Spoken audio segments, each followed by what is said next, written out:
पुढची बातमी बघूया। बाबरी पाडल्यावर शहा पाय लावून पळाले असं राऊतांनी म्हटलंय। सांगलीमध्ये भाजपनं 2 उमेदवार दिलेत असं देखील संजय राऊत यांनी म्हटलंय आणि विरोधकांवर टीका केली आहे।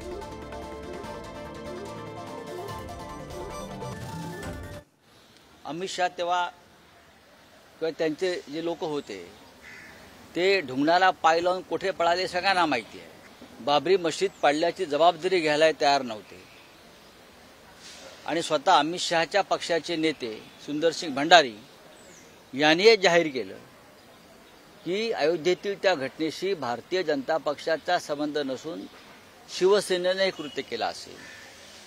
तेव्हा हिंदुहृदय सम्राट बाळासाहेब ठाकरे यांनी निर्भयपणे सांगितलं, होय, जर ते कृत्य शिवसैनिकांनी केलं असेल तर मला अशा शिवसैनिकांचा अभिमान आहे।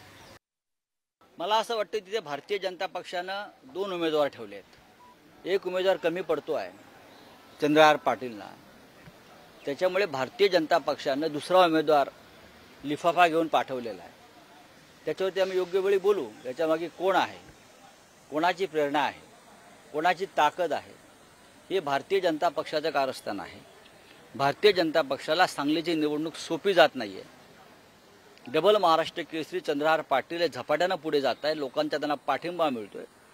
त्याच्यामुळे घराघरात लिफाफे वाटण्यासाठी भरलेले त्यांनी भाजपने दुसरा एक उमेदवार अप्रत्यक्षपणे मैदानात आणलाय का, या संदर्भात लोकांच्या मनामध्ये शंका आहे।